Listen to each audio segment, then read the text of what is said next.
Excellent. Thank you very much for joining us. It's lovely to have a good show of new faces and familiar faces. I'm sure you're all aware it's quite important only for the hall at the moment. So it's great to be able to report back to the wider community and be able to get some input from everybody. Can I just say as well, just to put him on the spot, can we say welcome and thank you to our current Lord Mayor, who is the Baguley Council, and thank you for joining us today. Well, I missed it for the world. Because if I had, Tracy would have kicked me in. And Councillor Rawlins would love to have been here this evening, but she's COVID. And I won't have her in my car with COVID. And she can't walk all the way here. So she's having to stay on tonight. But I did stay out to make it. I would have made it. I wouldn't have missed it. Thank you very much. Thank you very much. So Libby normally chairs our meeting. She's asked me to chair this evening because of the stage we're at with the hall, that there's a bit more technical content than we've had previously. And so Libby's asked me to sub in for her on that. I'm the one with the enthusiasm, he's the one with the knowledge. So who are you? So we'll do introductions now. I'll just explain the agenda. So first of all, I'm going to ask the committee of the Friends of Baguley Hall to introduce themselves. And then we'll explain the structure of the meeting and the format, and then we'll take it from there. So I'll go first to speak anyway, but I'm the secretary of the Friends Group. My name is John Wood, and I am an architect, hence my interest in Baguley Hall, historic building really. I don't live too far away, but I'm not an immediate neighbour. I'm from Altrincham. So I joined the Friends Group when it's first started its current form in May 19, wasn't I'm Libby Edwards. I'm the chair of Friends of Baguley Hall. I got involved because I was already involved with Wimshaw Hall and was asked to come and do a tour for a gentleman from America in 2018. And then off the back of that, was asked to get involved with setting up a new Friends Group.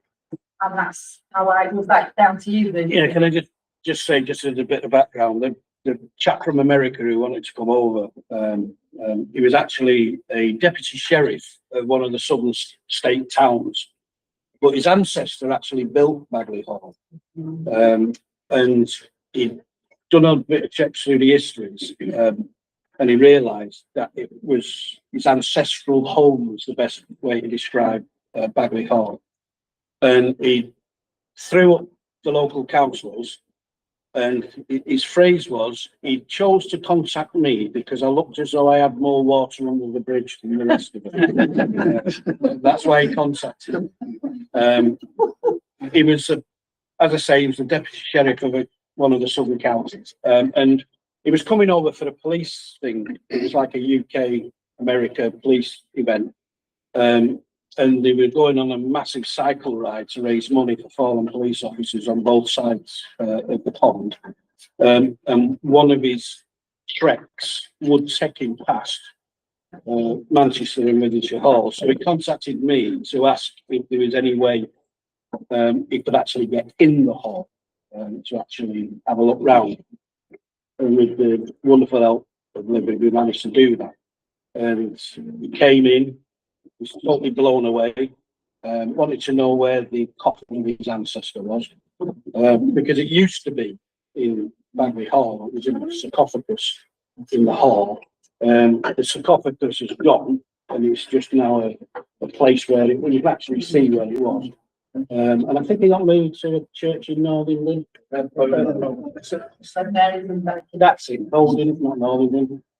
So he was absolutely thrilled to bits that he had the opportunity to go around, and we had the history expert to actually tell us more about it. I think the best thing I liked was in one of the rooms of the hall there was these like wooden panels, pills to wooden panels, and very faintly you've got numbers on. big one, and I can't remember the number it goes to now, say 130. And all these panels have got these numbers on. And we're in there a few years ago, myself with Councillor Burns, and we were with a guy from London, from some big place in London, and he wanted to know what the numbers were on these faded panels. And these panels date back to sort of Elizabethan times, you know, they're very old.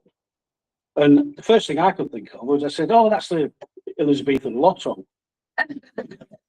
He said bingo. It was a bingo board for the Elizabethans. And he went, oh, right, and walked off. And I thought,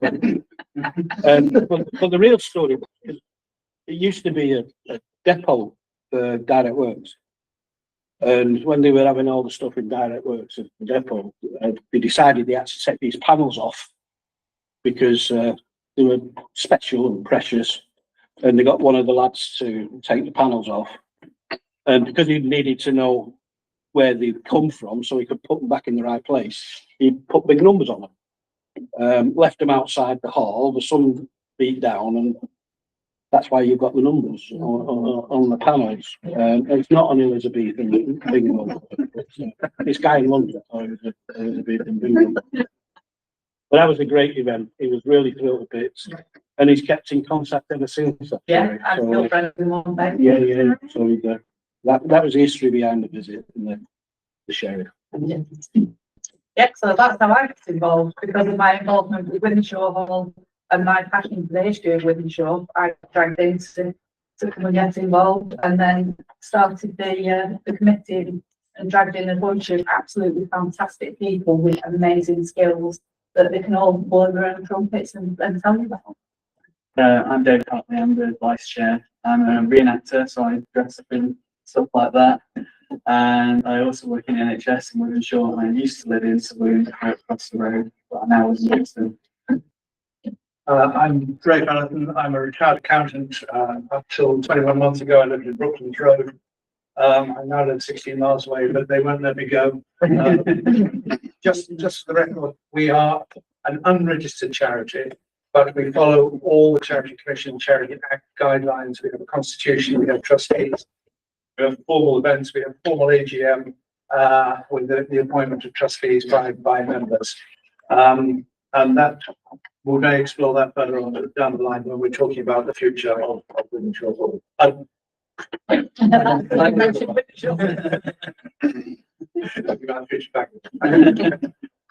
I'm Colin Peter. I'm a professional artist and illustrator, and I'm the artist attached to these wonderful people. So I do the drawings and illustrations and models. And he's going to do another model to scale of the building. Will accurately show what the building is like, and you can open it up. So watch this space for that.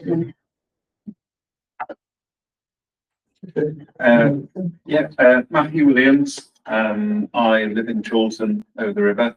I'm a chartered building surveyor by background. I'm very interested in historic buildings, and that's some of my work, but also some fire safety work and work.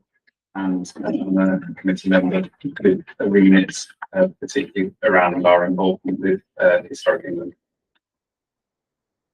I'm Charlie. Charlene, as long as no one wants to see me as some replace Charlie with Charlene.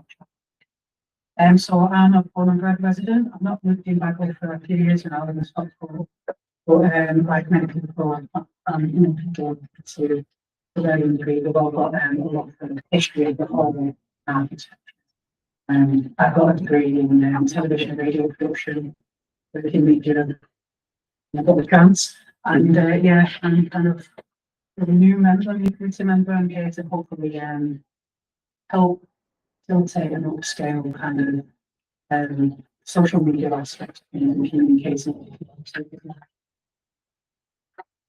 Hi, I'm Paige Lester. I'm the Heritage Coordinator of the group. I'm a property solicitor with a particular interest in listed heritage buildings. I've been on the committee since it first formed, and I also have a passion for actually timber frame buildings. Good evening, everyone. My name is Jack Fuller. I am a local resident. I am the only local resident on Baguley now. Then David Garfield recently. So I've been on the committee for about 5 years at this point as well. And I have a role around sort of community engagement. I have a background and actively work in community development in terms of work. So you may have received things through your letterboxes, flyers, various things asking to capture stories, etc. And then obviously there's a whole program of things which tries to look after as well around engaging local places like schools, etc. And I think it's also fair to say I think I'm the designated storage thing for friends, all this lovely stuff that's got here sits in my garage and roof space. And I'm using it as well. Thank you. Great. So in terms of the agenda then for the evening, we have some copies of the previous minutes, which were by the door on the way in. The committee members have all seen those, and I just wanted to really play those with everybody. Agree with that. That's good.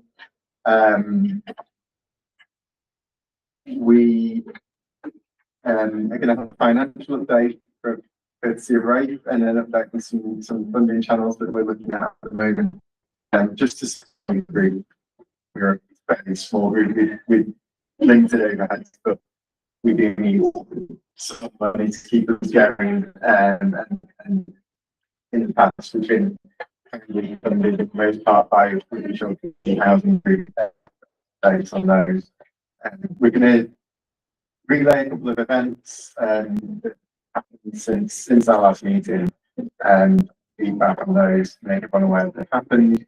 And we will discuss the future of the hall, which covers the recent developments, or at least recent broadcasting of the marketing of the freehold or leasehold Baguley Hall, and there'll be an opportunity to answer any questions on that.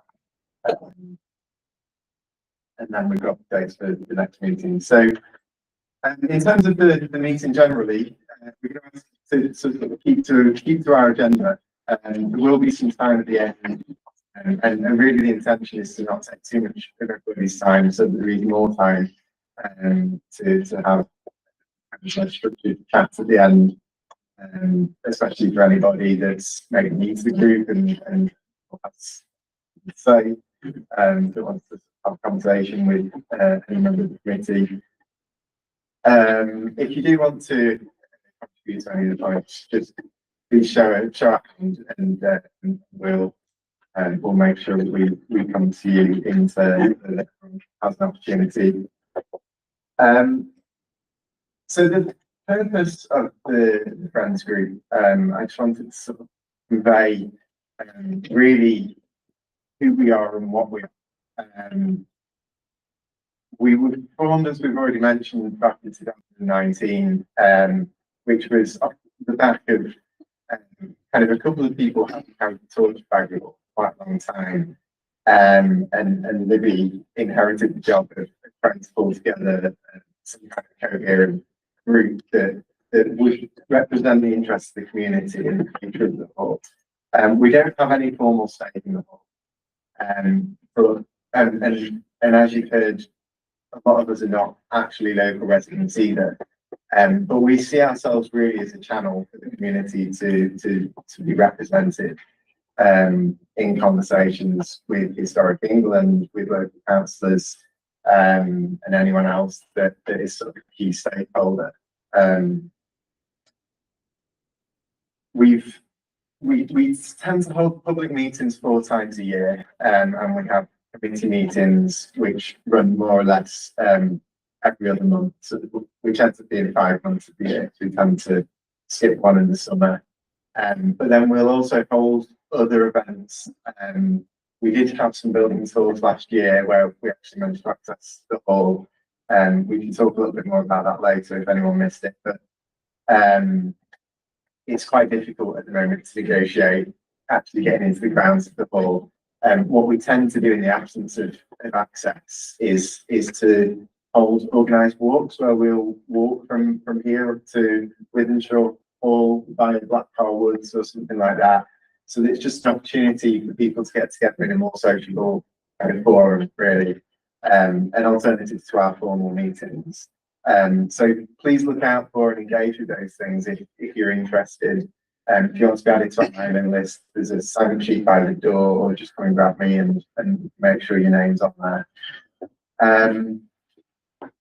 We fundraise for the group, and as I said, that is a relatively modest undertaking at the moment.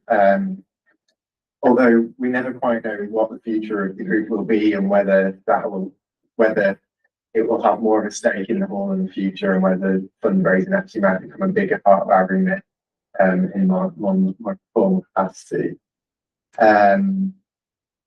We are a relatively small group and have been more or less the same committee for 5 years, I think. If people are interested in joining us and want to contribute more to the activities of the Friends Group, then we'd be very happy to accept new members, and always appreciate an extra pair of hands to sort of lighten the load on the relatively small number of people that have been forming the committee for the last 5 years. So the previous minutes, there were copies, I think, out for committee members. There were some by the door on the way in, or they were the email. So can I just confirm, really with the committee, that the representation of our last meeting.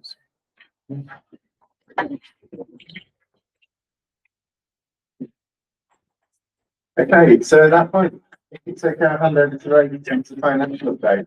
Thank you, brief. We do have expenses. We have monthly outgoings for our Google Workspace and for social media. Our biggest expenditure is insurance. We have very major insurance for instance, meetings like this, and when we take people around the hall and when we have organised events. We currently have, of the £1,000 grant, which I think we got 3 or 4 years ago, we've only got £300 left. 200 is going out next month as the insurance premium. So basically, all donations are welcome. But Jack, you've got some funding applications out at the moment. Yeah, so Fire Forever Manchester, which is like the Community Foundation of Manchester, they've got several different grant pots out. One of them is through the Auto Trade Fund, which they're administering. It's quite a straightforward process. There's an application gone in from us to the tune of £1,000, and the meat of that application is to secure that money, just to sort of inject that cash in around our sort of engagement activities. So to spend on some of those platforms and tools that we require to do our comms and marketing, things like refreshments, so we can run events, we can buy bits of kit, and some of that insurance stuff. So it's just going to be a bit of a general use kitty if we secure it. We find out in September, get the impression which we should get. That's it.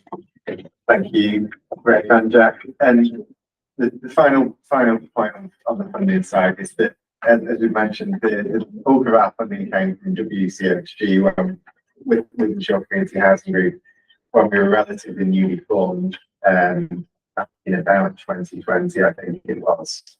And the way it landed, we actually applied a lot of funding to that, and we all know what happened in 2020. So a lot of those events didn't really happen, and hence why that money really sustained us for a bit longer than we thought it would.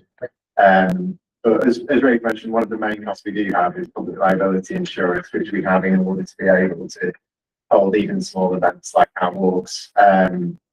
So we need to maintain that, and we do intend therefore to put another WCHG application in as well, which should make us a fairly sustainable group financially. So then on events and engagement, we've started to report on a couple of things that happened since the last meeting. Really positive engagement events. I think the first one was the raise. Yeah, so the committee kindly invited to E3A Chico and Gaffney Group. Colin and I attended. Colin was wearing his finest medieval gear, and we gave a 30-minute presentation to a lot of interested individuals. Some of them were actually from Baguley, and they had some good stories, memories of the hall.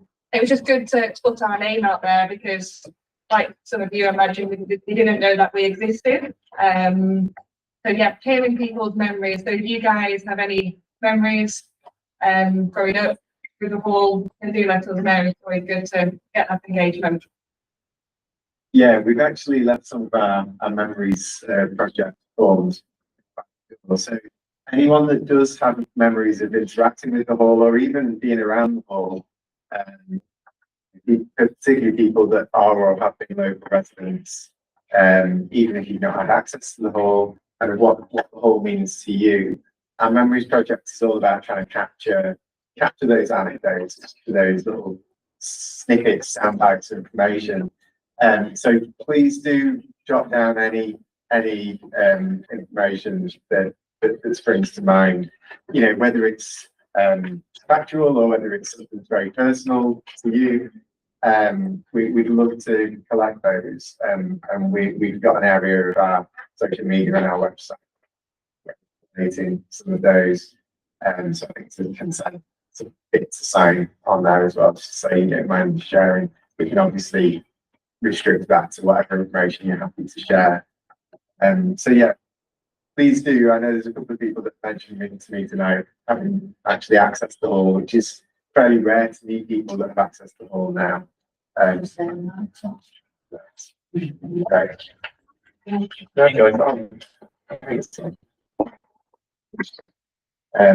I think it.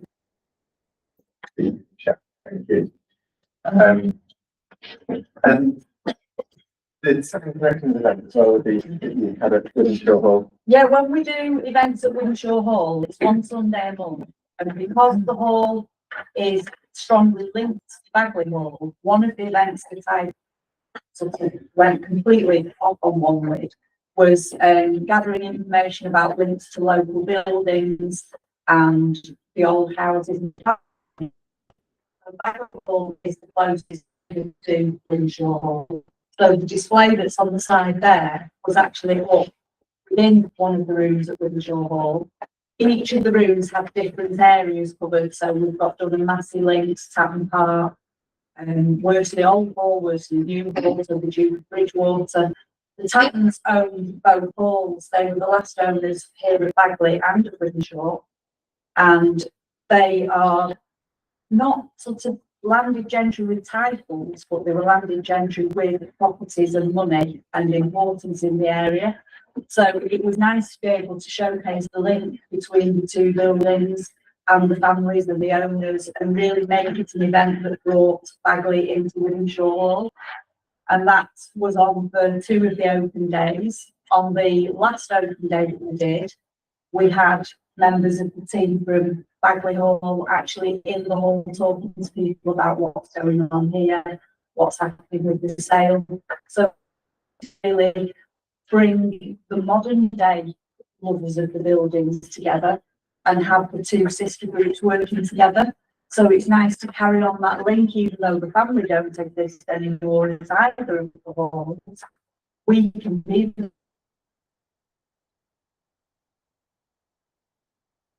family, and we can be the ones that bring it all together and link it. So thank you.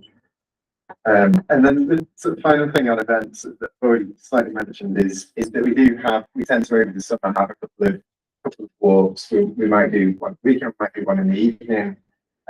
We've often tied it in as well with limited picking waste warriors.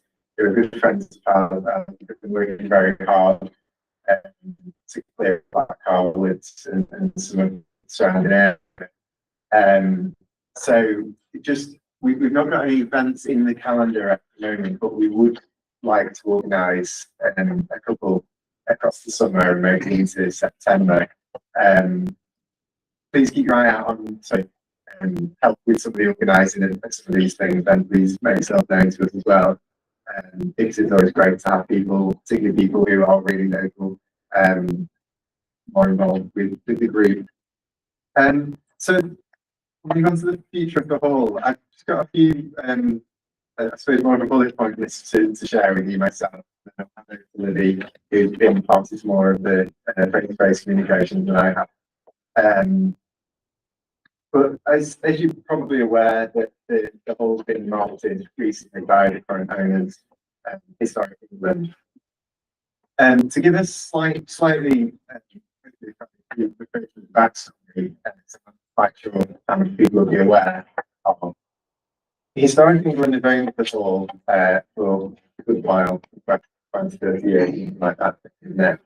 And during that time, it's been managed by English Heritage, who confusingly are a different organisation, both kind of grown it out of one organisation, but really English Heritage are more or less a separated charity from Historic England, who are the government department now.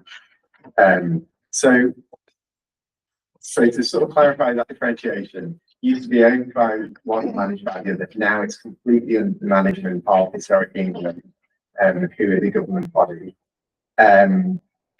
They've taken back that management in order to simplify this process and trying to find a sustainable future for the hall.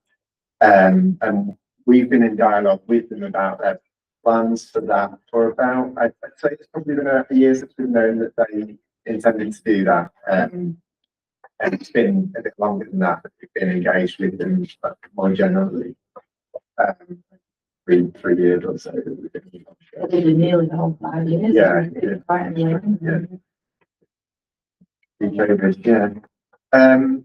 so it's been transferred back to Historic England in order to simplify the bureaucracy, essentially. They've recently carried out some conservation repairs to the building, which essentially are to shore up the building and make sure that it's safe, really for limited access, for the purposes of them marketing it more than anything. And also to try to change the perception that it's a building that's a ruin. Previously, the central hall of the building was built with scaffold towers. And the whole point of those scaffolds being there was so that someone once a week could go to check the smoke alarms and break it. So one of the important jobs for them was to upgrade that smoke detection system so that the fire detection system so that it can be monitored.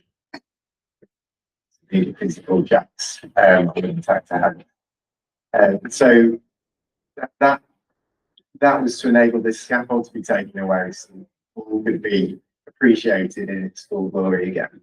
As part of kind of the same works, they had a soil floor in the hall, which would originally have been stone.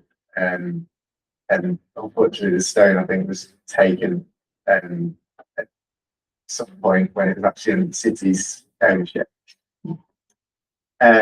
So the floor's been reinstated as what's called a lime-free floor. So it's like a concrete floor that's breathable on a thick base of glass foam insulation, which is kind of like expanded coal that you put into the floor that's a breathable form of insulation. So it's a way of putting in a serviceable floor that kind of meets modern standards, but is sympathetic to an old building that allows moisture through, that allows it to breathe.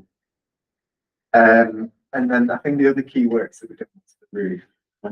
Matthew's like, he knows all of this much better than I do, but it's in there. I think it's roof repairs. That's right. Yeah, not leaks, but Boring and roofing repairs and gutters, which is basically the most important thing to prevent the building deteriorating. Because if you have slip slates, if you have blocked gutters, water over the tops of the gutters and goes into the walls, and then you've got much more serious problems. So what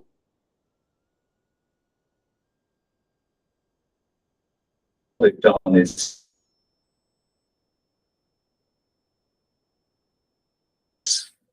strategic in terms of making sure that the building doesn't deteriorate. But yeah, so it seems actually happening planning, I think. Last year, the numbers were very limited, unfortunately. So if anyone tried to participate and wasn't able. I'm very sorry if that's the case. We saw it as an opportunity to build trust with Historic England, because there always has and probably will be this kind of friendly critic kind of relationship that we have with Historic England, where we are really there to be their critical friend, and so it's kind of fair that there maybe that it takes time for us to build a trust with them, I suppose. And over the last 5 years, we have. But when we were given this opportunity to get into the hall, we have numbers limited to 10 people per visit. So we ended up taking 2 visits in, 20 people in total. And our hope was that that was the first step towards being able to get into the grounds in a less restrictive way, and maybe into the hall in a less restrictive way. And unfortunately, events have overtaken us in terms of the change in management and the slight twitchiness, I think, that a new risk assessment brings, and all the rest of it. So it's actually quite difficult at the moment for us to negotiate physical access to the building, but it's not through lack of trying. And currently we're sort of playing a long game in terms of being fairly patient with that, but putting on some friendly pressure when we can. I've actually got an update as of this afternoon. That I've not even shared with the committee yet. That recent. Brilliant. I think Pippa sees emails from me and goes into hiding. Pippa's our contact at Historic England because she knows I'm not subtle, and if I want to know the answer to something, I just come out and ask it. And one of the questions that I asked her last week was, when can we get some form of access to the building, or if not the building, to the ground, just so that we can get people somewhere near it, if not inside. And she went away and sort of asked the higher ups, and they said there's a lot of hoops still to jump through, there's a lot of things in terms of red tape and risk assessments and all the rest of it. So my response to that was, can you tell us what the risk assessment problems are and what we need to be aware of, so that we can come at you with proposals that will fit in with the obstacles that we can't surpass at the moment. And basically she sent me the risk assessment that their facilities team have created recently, so that we can get together as a committee and look at this and say, right, well, if we can't do A, B and C, can we do X, Y and Z? So we can throw ideas at them that are more likely to work and more likely to get access to the building at some point. She sent the risk assessment through, has she? All top secret. We can have a look at that. Yeah. Question buttons. Yeah. So the upshot of all of that, the building's now been marketed by an agency firm called Colliers, who we have had dealings with in the past as part of a sort of part of a, I suppose, consultation process that we went through, doing feasibilities around it. And I think it's fair to say entirely positive. Doesn't totally stop being suspicious and asking questions of people, but positive from the communications that we've had. They went into a period for expressions of interest, which was concluded last week, I think. Monday. And our understanding is that there was one before the deadline, there was one after the deadline. There was one proper formal expression of interest and 2 other queries to start the conversation, but not formal expressions of interest. So the conversations are being extended, and Historic England and Colliers will get together at the end of the month and hopefully have some sort of discussion about where they're at, and we will get feedback on that and be kept in the loop. Whether we get told absolutely everything that has been discussed is yet to be seen, but so far, everything we've asked, every question we've asked, they've come back with an honest answer. And if it was something they didn't know the answer to, they've gone higher up and got the answer. So for me, the trust is there on both sides. we're asking the questions on behalf of the community, they're answering, and, you know, we've got this good relationship that's working. So hopefully we'll get something positive back. I see. I think it's worth just making explicit that the message from Historic England has always been that they're looking for the right user. I know that the, for anyone that maybe it wasn't on their radar previously and they've read about it through the news or in your voice, it's quite alarming to hear that it's being sold off or in, you know, trade that way. But Historic England have a level of responsibility, and ultimately it is them that would authorize any government consent applications and things like that down the line. So they wouldn't want to see it fall into the wrong hands. At least that's my opinion. They have been quite firm about that. They're not just going to take the highest bidder and whoever throws the most money at it gets it. They've got to have a background of this kind of experience working with buildings like this. They've got to have strong funding in place, whether it's that they're a millionaire and they've got the money themselves, or whether they've got funding streams that are guaranteed. They've got to be the right person, and we will be involved in the vetting process of them. So it's not just going to be, oh, look, here's your new boss kind of thing. We will be able to say, no, we really don't trust this person. We really don't think it should go ahead. Whether we listen to, if we argue the toss and say we're not happy with it, is yet to be seen. But so far, all of the things we've gone through with them have had positive outcomes, and they've listened to us and they've taken notice of what we've said. So it does look positive. Yeah. I just wonder if the building has been listed and if the entire building structure is listed or only the historic bits, because having looked around it, there's a lot of ancillary bits that have been added onto the building at different stages in its life.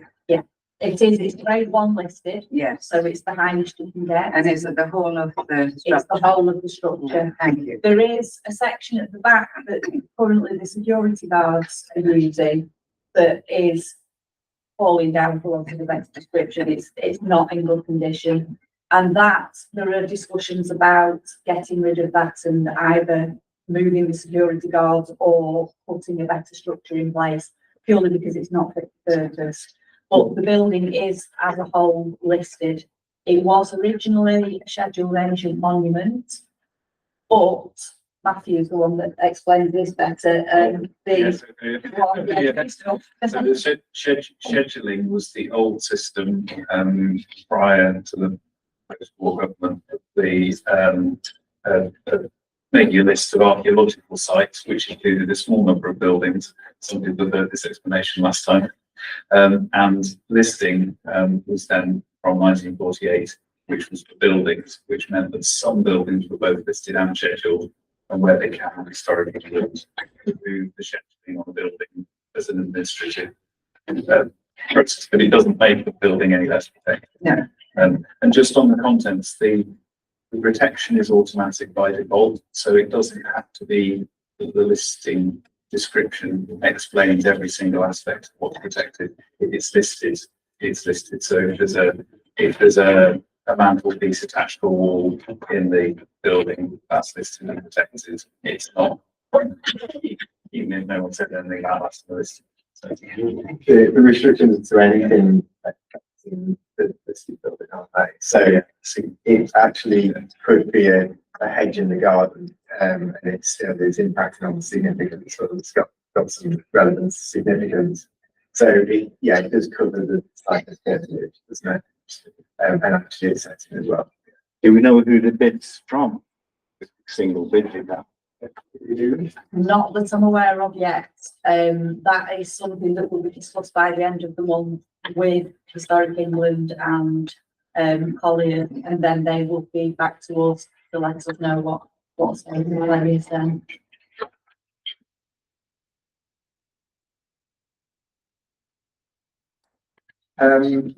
And I think it's probably right to address the question of, I suppose it's two things, but the friends group and or the community having some kind of stake in the future. It's definitely something that is a possibility, and I know has been talked about. It's worth a clarification that the committee to save Bagley Hall, who I know that my colleagues joined weeks ago, wasn't it? Are a different entity to the Friends Group, to the Friends Group, not unrelated. We do know Matthew quite well, but that's not our initiative. So just to be clear that that's not coming from us directly. I believe the question of whether the community could have a say has been sort of asked as part of that discussion. And that's not something that we rule out in terms of whether we would support such an initiative. But the same as how we scrutinise any expression of interest from anyone else as well, it has to be something that is sustainable. And we know from just trying to keep this small group going for 5 years how much effort that requires, and relying on volunteers to do that is asking a lot of people. So to actually take on that level of responsibility for a great holistic building is certainly something that we've debated as a group. Kind of would if the opportunity came up, is that something we would try to do? And our conclusion really has always been not at this moment in time, because of how much resource that would need, and especially in terms of people's time more than anything really. Funding can be applied for, but the heritage sector does unfortunately rely a lot on volunteers, to operate, and that would be asking a lot to ask volunteers to manage a building like that. So I suppose that sort of thing kind of communicates certainly what my understanding about the position is, depending on what to add to it. I think if we can get somebody who would take on the building, run it, and we would have access to it, and we would be able to do visits and tours of the building and do basically with Baguley what we do at Wickenshaw Hall, and get something along that line working, that would work really well for us. And that's why, in effect, we're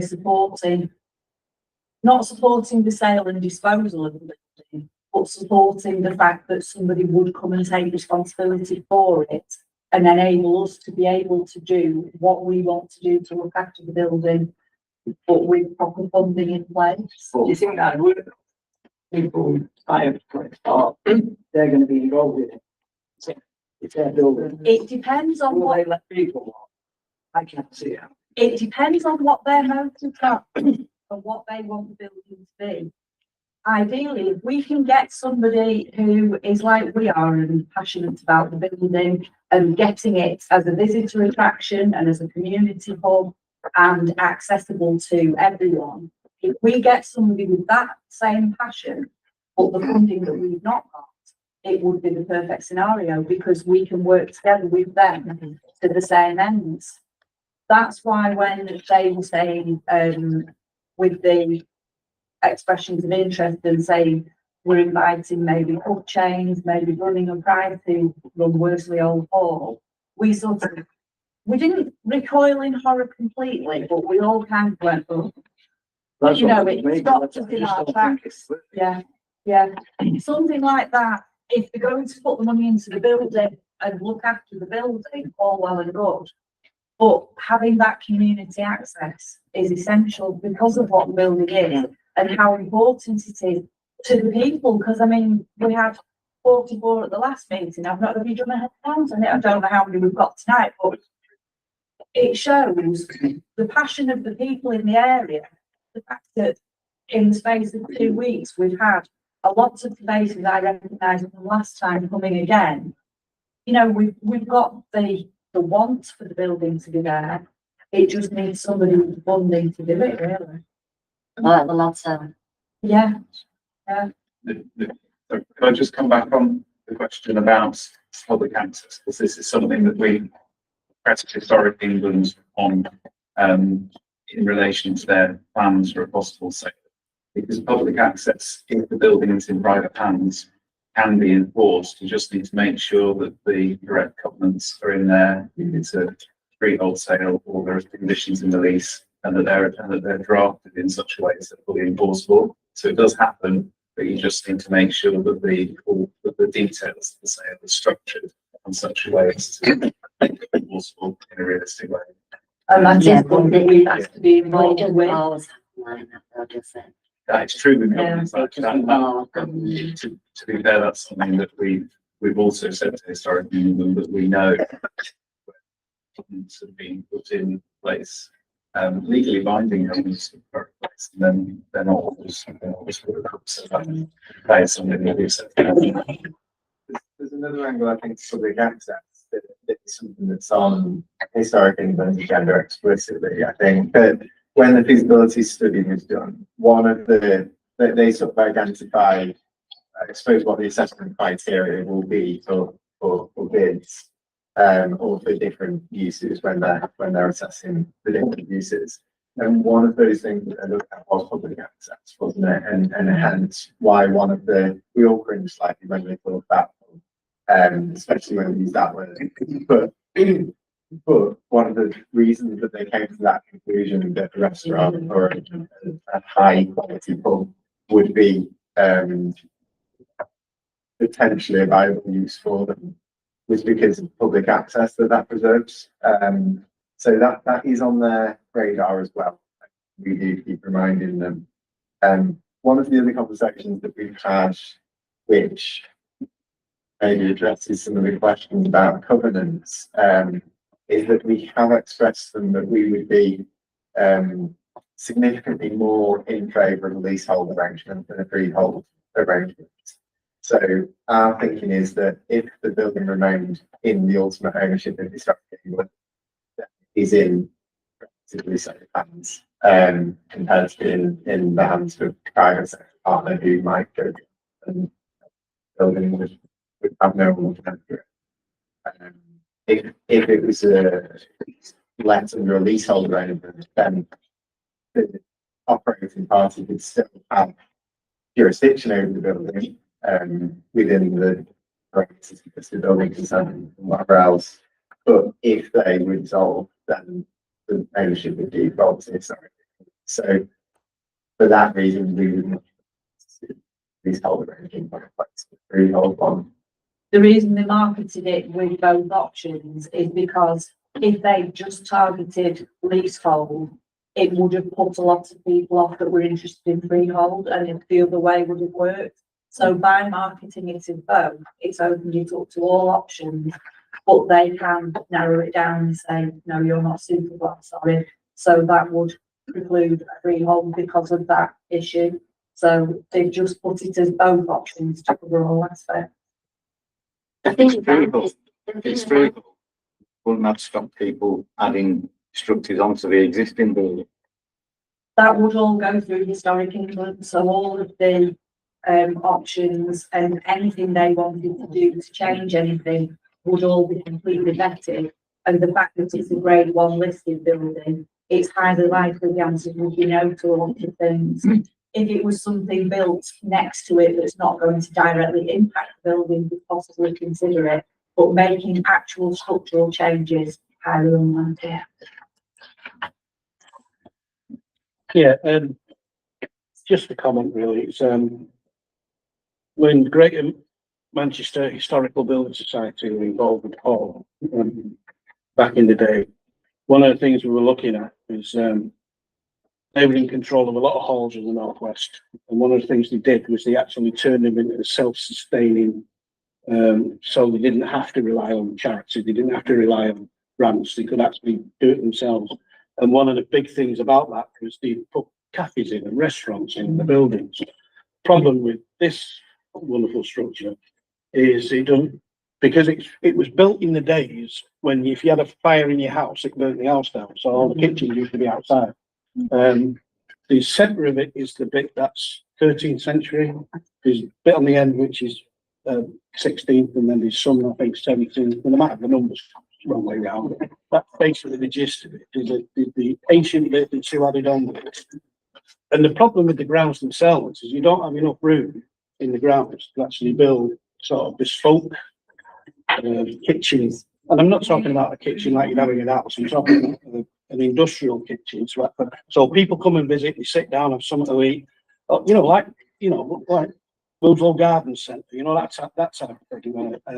And that was one of the reasons why the Greater Manchester Historical Building Society walked away, because it wasn't really a future in trying to have a sustainable idea that would work.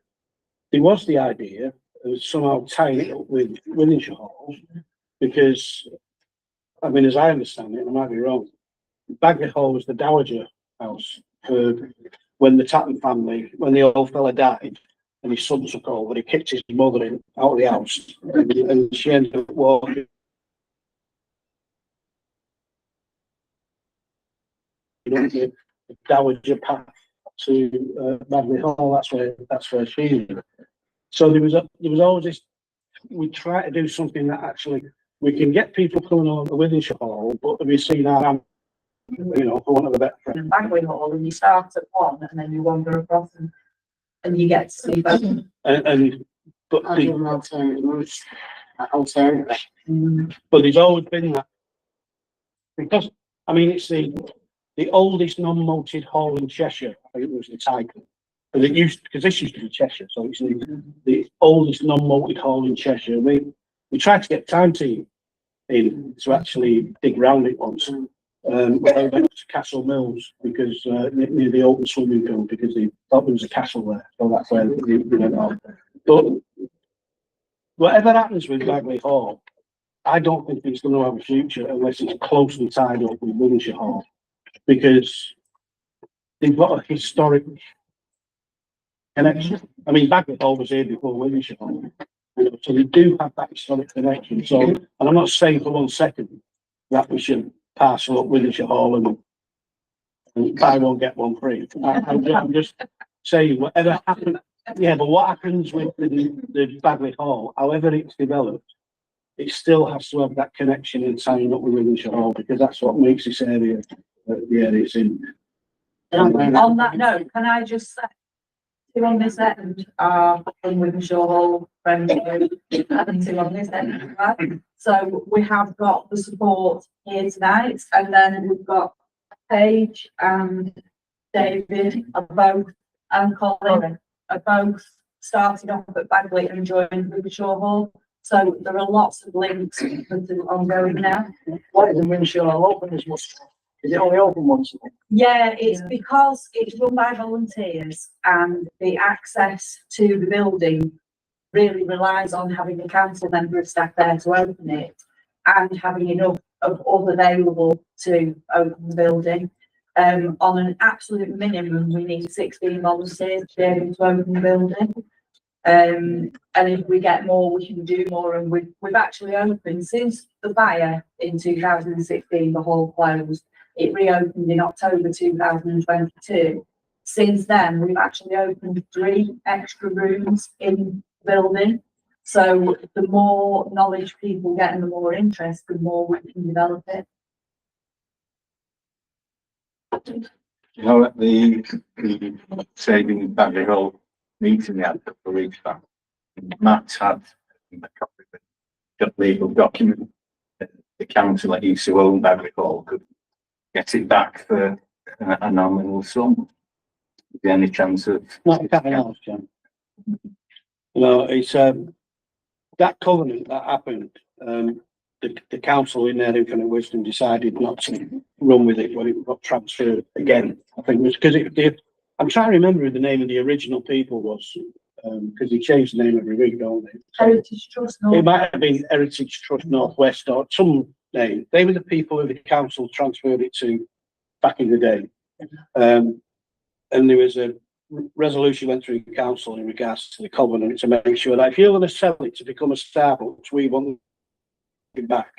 And then when they moved it on, the council turned down their take it back. And so when he went to the second group, that covenant doesn't apply to the further transfers, as far as I understand it, and I'm not a lawyer. But I suspect the council wouldn't have the inclination to spend whatever it needs to actually get it.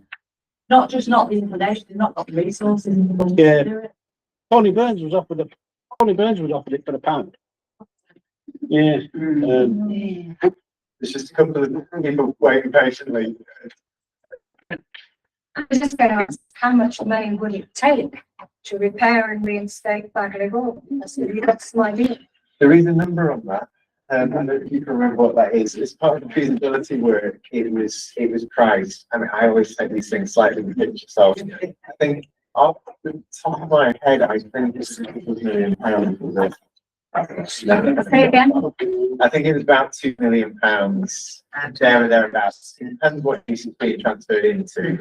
It was in that kind of region. There was also a kind of annual maintenance cost, which actually probably is the more significant one, because anyone can get a lottery grant. Well, lots of people can get a lottery grant from starting something like that up, but my concern would always be year after year after year when you're doing conservation and pets and something like that, you're going to be running up some big bills. And it was the security as well. So currently There was security. a security, because when Tony was offered it for £1 to try and sweeten the pot, they turned around and said the security costs about £120,000 a year. And they said they'd give him a bursary for 3 years. So they pay the security for 3 years if he bought it for £1. But the roof needed about £1.5 million spent on it. And so it was just not feasible. I mean, he would have loved to have been the Lord and Lady of Baguley. Those who knew something, but it just wasn't feasible. But yeah, it's a restrictive cost. Whatever is going to be done in Baguley Hall, it will cost money. And there's not many groups and organisations that would do it for the benefit. They need to do it for a reason. And most times it's to create some money back. Lady Randy back over there? So historic England is the owner of it, and they're a government partner. So the government owns it, and Manchester Council with them. So if it's sold to a private owner, I mean, the risk of insolvency, that's a risk, isn't it? And then no one owns the building. So can it be done? Is it common to be done? Possible that, you know, that part of the terms of those conditions of sale that are included. Not involved, but the ownership of historic England. That is something that we've asked them, and we're hoping to get absolute clarification if and when there is a sale, what the long-term will be if it doesn't go to plan and things fall apart and become insolvent. That is something we've had absolute clarification on. Because the building status of the private owner when it became insolvent would be what? That would be an asset to settle on that off against the debt. So, well, I think that comes back to the question of freehold versus leasehold. It's a leasehold sale. It's possible to work the lease if there's a commercial failure, then it reverts back to the freeholder. Whereas at the freehold sale, you lose that control other than through ongoing covenants, which can be hard to enforce. So that's why we pressed in favor of leasehold.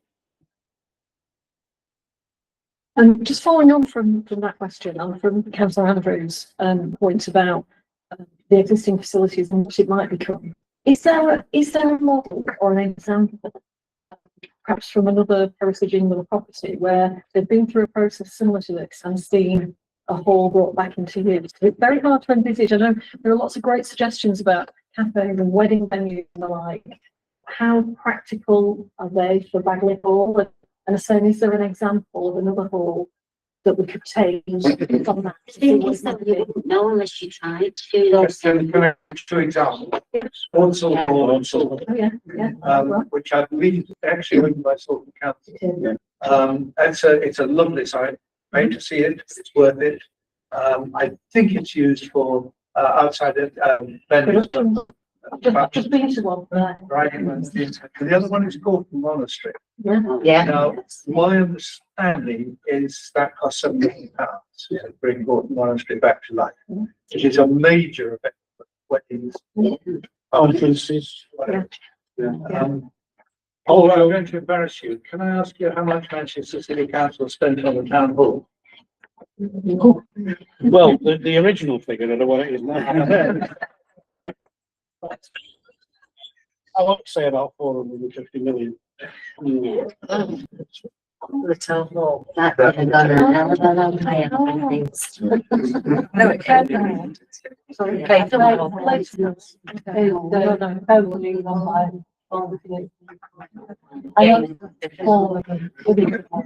Can I just ask that it seems a bit odd that Heritage England would engage with Colliers, and Colliers would be being getting paid by Heritage England, and no business case had been put as to what the future owner might do. Because to my mind, £5 million needs £400,000 to £500,000 clear profit a year to cover the capital that's been put in.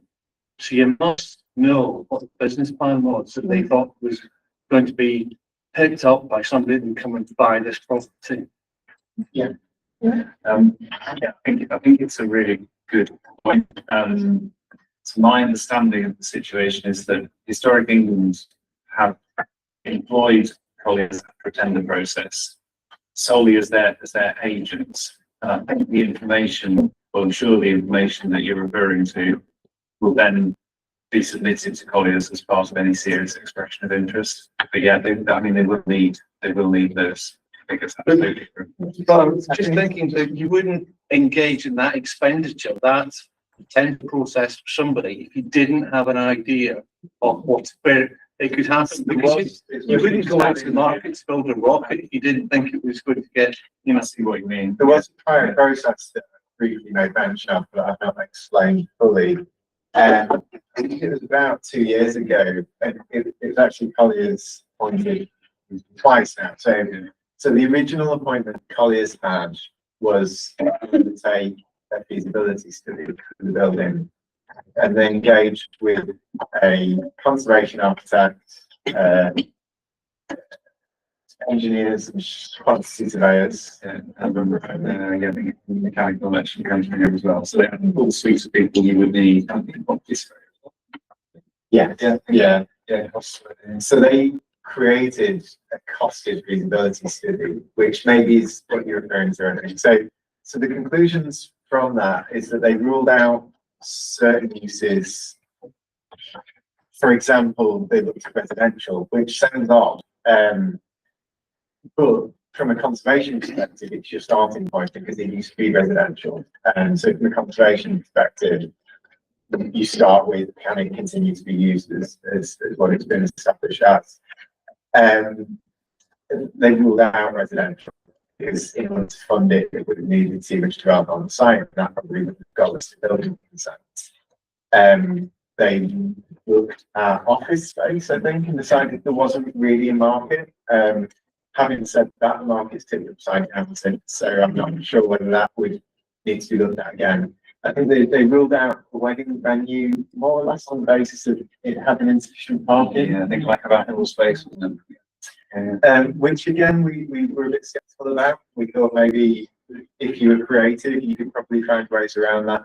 So there were other possibilities explored, and they kind of settled on pub as a preference, on the basis that they thought that was the most buoyant market and most financially sustainable offering.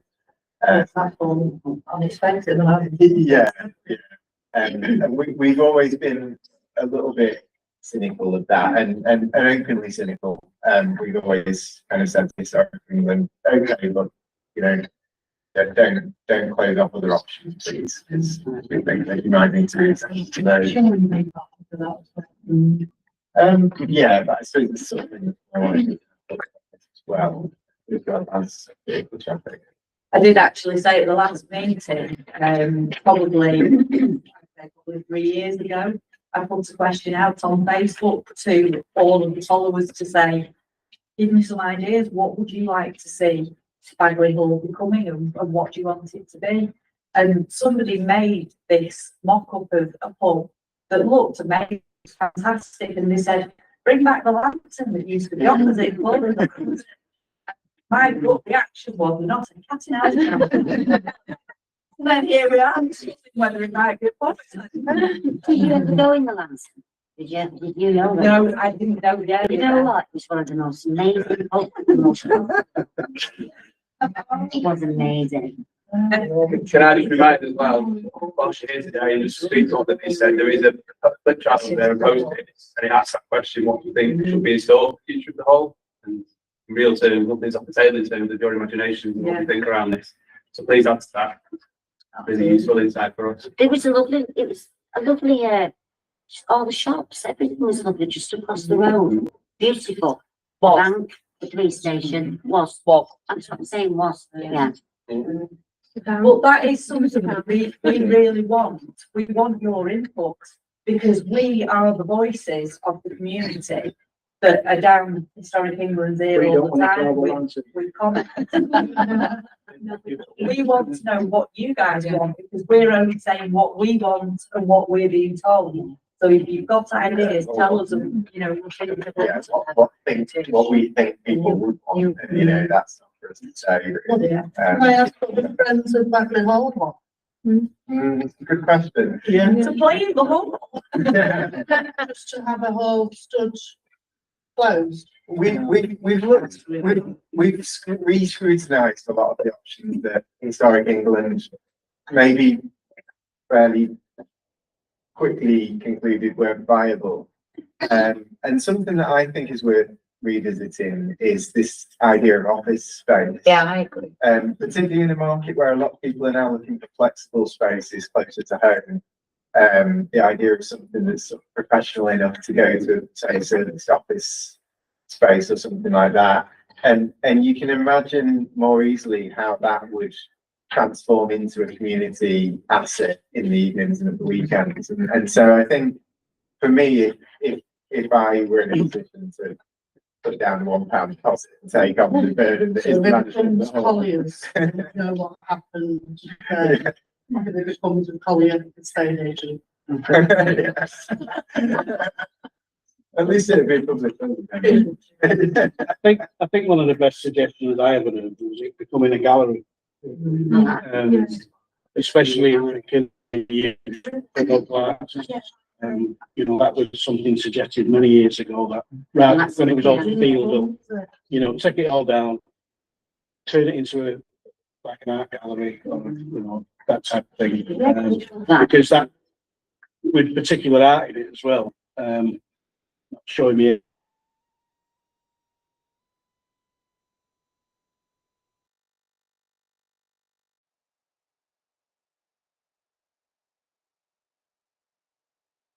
age, but with particular art in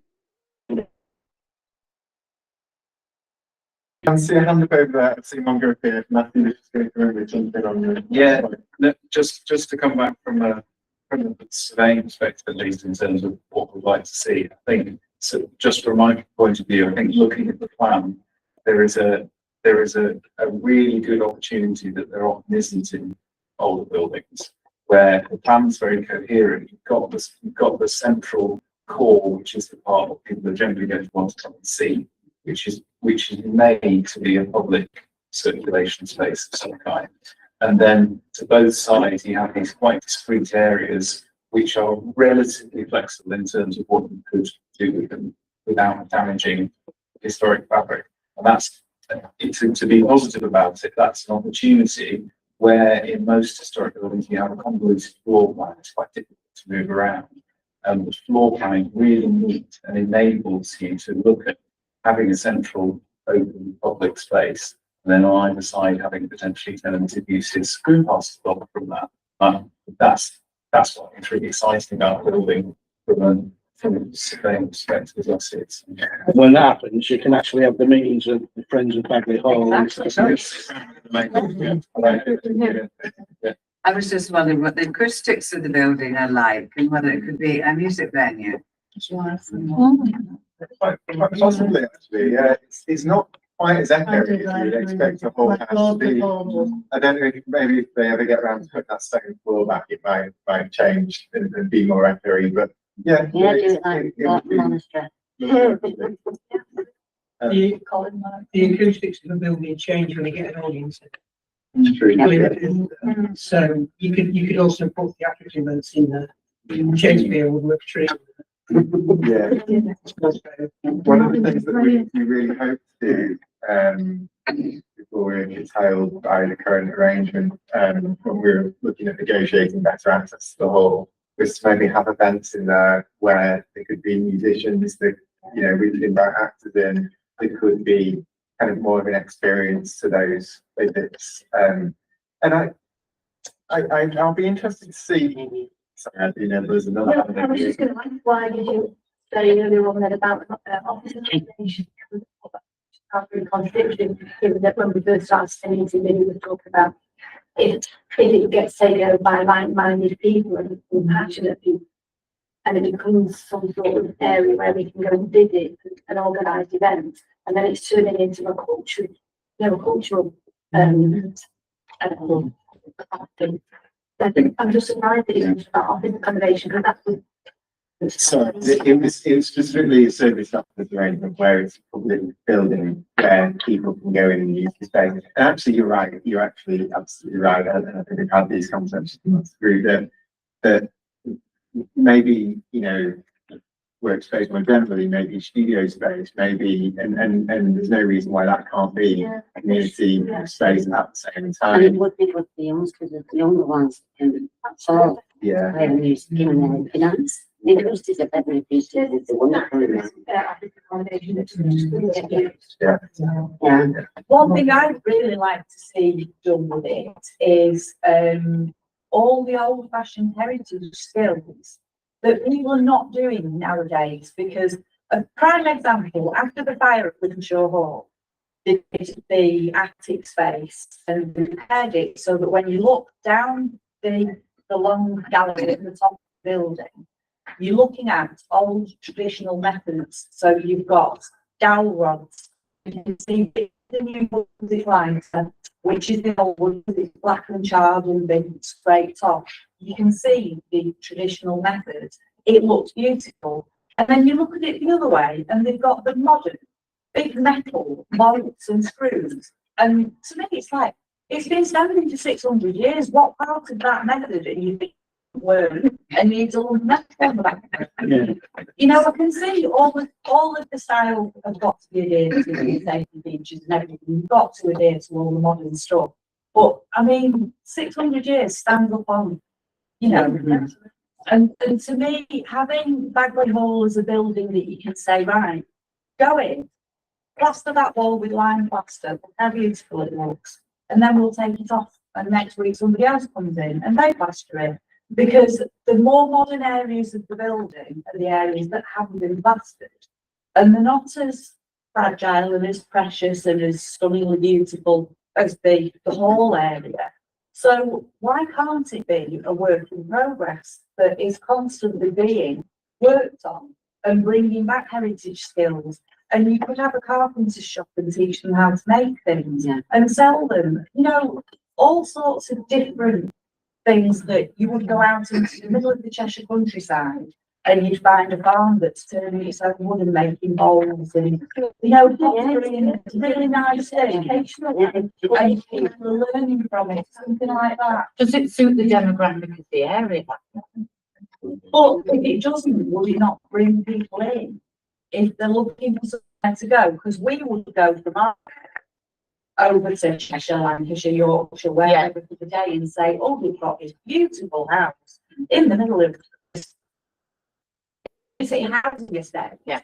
It's so random, it's so stunning, and they do make this, make that, and you can buy them and you can get Why can't we do that? Just because we're in Wythenshawe? Why can we not make that little haymarket? That means one day it's not variable. Yeah. I love the idea. There's a- Have we got any idea how much money the bill generate in order to sustain it? That's all. Somebody has, I don't have that figure to hand, but that was in the feasibility report that Historic England did. I actually manage a branch in this. Now, it's not as pretty as that one. But in the past, we rented it out to film company. So that building, and for 2 weeks, we became a wardrobe department for Peaky Blinders. And we earned £13,000 just in 2 weeks from that one hiring. So it's keeping a wider possibility of what you can invent it. I think there's a lot more options thinking outside the box that Colliers haven't thought about. They've just gone for sort of the core standard thing that anyone would have access to. That you can use any old building. You don't need a stunning building like that. We had the shameless in Baguley, didn't we? Yeah. And that didn't stay forever, did it? So if they can't do it in an industrial unit, they're not going to use Bagley Hall, are they? With all the rates, Manchester rates by any chance. That puts people off as well. But these are ideas that we want people to be writing down and giving us so that we can go back to Colliers in Historic England and say, well, why can't we do this? I'm a bit muddled. Are we debating what you would like to do with Bagley Hall? Or where Colliers are concerned, are they going to sell it? Is it going to be sold or is it going to be let out for somebody to develop it and tell you how much they're going to spend on it? Because in my mind, it isn't anybody's to sell. Nobody in the past has ever, apart from a pound, has actually made any money with it. So something along the line, if you're going to sell it, whoever it may be, where's that money going that they're going to get for selling it?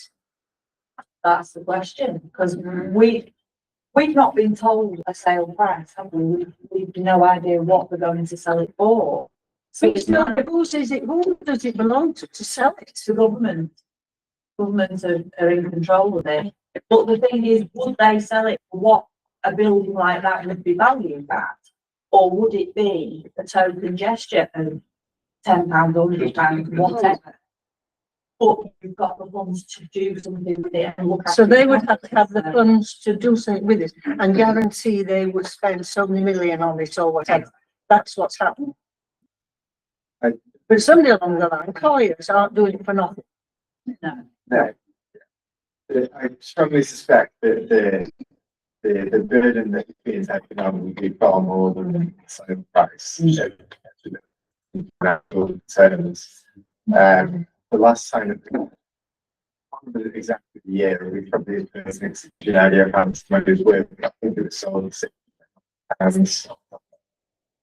It says on the title plan, on the deeds. That wasn't 1926 when it was sold in the absence of it. No, it was. Technically, it really still belongs to Manchester, No, Yeah. no, doesn't it? So who does it belong to then? the government. Huh? The government, The government. yeah, Heritage England. But have they taken it from, who have they taken it from then? From the city council. The city council owned it previously. It was actually sold to the Whatever the name is. It was a department, so it became historic. Yeah. But no money technically was exchanged. £60,000. £60,000. Oh, we're getting a bit nearer then. Yeah, and But probably, nothing compared to how much it costs every year to maintain. Oh, I know. So it's That really was- the burden. I suspect that was a peppercorn Yeah. price. Well, I know 60 grand Oh, yeah. sounds a little more. Oh, no, I Compared to the know. building itself, I suspect. it's So a peppercorn. who got that? Who sold? Well, that'd have gone to the council. That belonged to the council. Yes. You mentioned monastery. Do we know who owns that and who paid for the restoration? Yeah, it's a private individual. Well, it's a charity, but we looked at quite a few of the, and there's actually a couple more than we mentioned. There's the likes of Brayton Hall and Smithles and Bolton that are kind of in a similar position, I suppose, that valuable heritage buildings that don't have an obvious use. And the thing that they all had in common was a group of people that were really have the stamina for them. And so I think there are cases where buildings have been rescued against the Arts Victoria Bath, another one really. They're just people passion projects. Is what really. I think that Oldham Coliseum that's just been done. Is the Oldham Coliseum that's just been done by the exit? The Victorian Bath. Yeah. Yeah, that's refunded, but in terms of the energy that goes into Oh, I know. it's kind of one or two individuals in most cases. I know.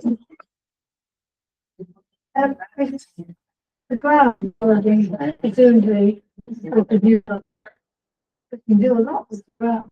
Yeah. There are houses, people have, places, and also. Yeah. So that's another time, right?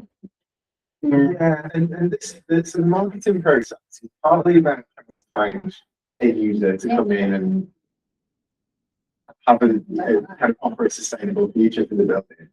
And that's one possible outcome. But the other one is to establish what the market is and that maybe the market isn't an obvious commercial fix to the problem.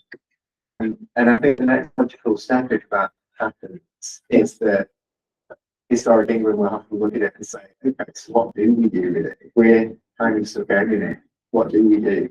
And at that point, I think maybe the conversation opens up a bit more to some of the okay, questions I think is really good point. That's something that we thought about in the past. You know, maybe a bit of that, maybe a bit of maybe a bit of the cafe on the grounds. It can then maybe become an ensemble of things in a way that would be quite difficult to happen under a commercial tender process. Can I just, I'm sorry, I'm gonna have to go soon, but can I just say, would it be helpful if at future meetings of the Friends of Baguley Hall, you actually invited the heritage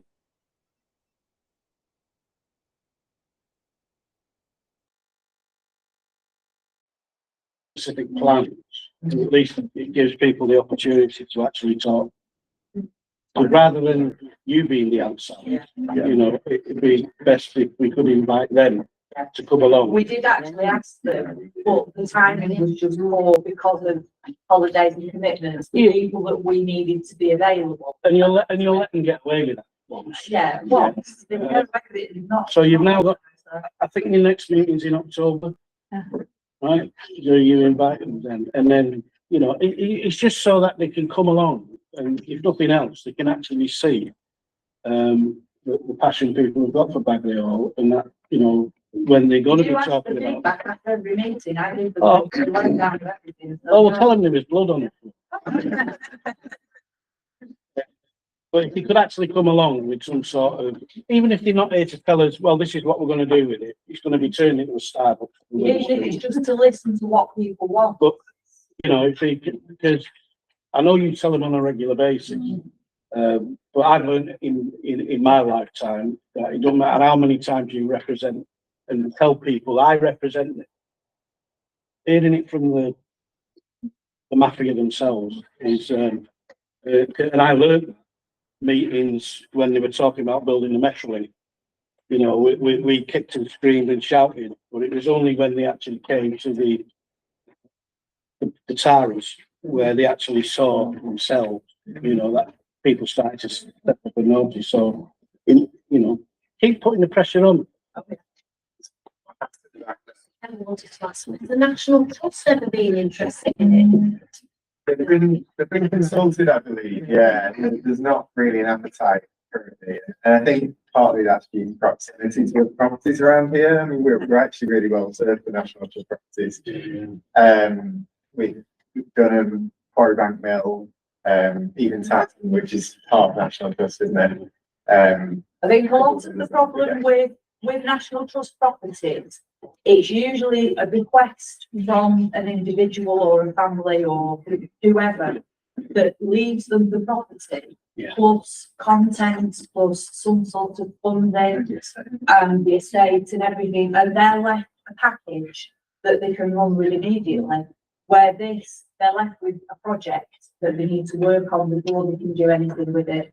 So it's kind of the opposite end of the scale to what they would. Yeah, they usually like big buildings, big houses, loads of land, villages, what pay rent to the big house. And so that's the sort of stuff they go for, because all them rents then come in. Well, that's not true, because it all McCartney's all house, didn't it? And that wasn't bequested, these things up for sale. Let's let people. No, just wanted to come back on that point, because that, I think that all of that has traditionally been true about trust over the last 30 or 40 years, because the financial position in relation to, they don't want to get stuck with liabilities. But I think recently they, in terms of how they've been presenting themselves, they really want to go back to their roots, which were much more about facilitating access to the outdoors, facilitating access to culture for everyone, hence the Castlefield Viaduct project. And it's something that we've asked Historic Kingdom quite robustly as to whether they really had a clear conversation with the National Trust about this, because really, I think all would be a gift, that current agenda, which is to provide facilities, National Trust type facilities, in places where, not everyone's got a car, not everyone can drive to get from. And pay the price. Exactly, yeah. So I think there is in fact, I'm no doubt that National Trust have said to Historic England, part of National Trust has said to Historic England that they don't want it at the moment. But I do feel there's quite a strong disconnect between what the National Trust are saying and their rejection of that as an opportunity. So. Okay, I think we'll probably wrap up there, because I know there's a few people needing to fill from, but certainly the committee members or most of us will be sticking around for another 20 minutes or so. I just have one last question. Yeah. When will you know the output? Not, if you're saying the next meeting is October, there's nothing too far away. Hopefully by the end of this month, the conversation with Colliers and with Historic England will have happened around who the expression of interest is from. We will then be brought in after that conversation and brought up to speed. And as soon as we've got something to report, we will put another meeting like this in place. Because it is not fair in any way, shape or form to sit on and not share it until October. That is just wrong. If we find something out, we will share it with you guys and we will keep you in the loop. The paper I put near the door, it does say put your email address on it. So whether it's a case of we contact people by email and say this is where we're up to, this is what's going on, just to keep you in the loop in the meantime, or whether we do something like this as soon as we get the option, as soon as we know what's going on, we will, because we can basically access this place at any point that we need to. We just contact Anne-Marie and Steve and say, look, we need a meeting, what day do you want? There you go. So we can get this at the top of the hat and share what we've got with you. Yeah, we can always call a special event for that. I think we also probably shouldn't do elections, but it might be October. Well, any real. Yeah, the streets are going to move on, and it's probably about the right time to be having next week. But we will, if the need calls, we'll have one sooner. We do meet the committee more regularly, and actually have an extra meeting in between our normal meetings recently because of this happening. So just to wrap up then, the next committee meeting on the 8th of October. Do join the mailing list if you're interested in being up to speed with what's going on. And always email us if something that's been nagging you and you want to kind of voice, or you want us to come back to you on something, then just get into it. The next public meeting will be Thursday, the 18th of October. yeah, my guess about a week after we really get a proper update. Historically, England. Realistically, my guess is we'll get to kind of update in September. But let's see. We'll continue to press feedback and we'll build out any snippets that we get. But I think the substantive response will be September. Can I just give a brief, comment update? The reason for the timing of the sale being so thrown on everyone and such a panic, the local elections meant that nothing could happen because of all the further and the fact that the council can't be involved in anything. So the fact that the sale seemed to be announced all in a rush and a panic was because of the general election being suddenly sprung out of nowhere. It was a case of if they didn't start to market the building at the point they did, they'd have had to wait till after all the elections. And apparently the summer months are not a good time to do any sort of marketing and anything like this. So we were caught off guard. We obviously knew that there were rumblings in the background and things going on, but I literally got told the day before it went public. And it wasn't you, Max, was it? Somebody messaged me and said, what's this about Baguley Hall being up for sale? And I went, how do you know that? That's not public knowledge yet. And she came back with the article and I went, oh. And that was the sudden, oh my God, you guys, do you know what's going on? And we all went into a panic as much as the community did, because we just weren't expecting it to come when it did. We knew it was in the pipeline, but we expected a lot more forewarning of it and to be prepared for it more. Yeah, I think people always hold the back close to their chest, don't they? And I don't really think it's any foul play, but it was quite smooth in the end when they hit the button on it. Yeah. And someone just pointed out to me that there's a mistake on the for the next public meeting. It's actually the 17th of October. It's Thursday anyway. So sorry about that. I'll make sure that's clarified in the meeting minutes. But it's Thursday the 17th. The next public meeting that we're holding. It will be published on all our social media and we'll put the sign outside all of the this meeting. Thank you very much. Thank you. Yeah. Yeah, thank you.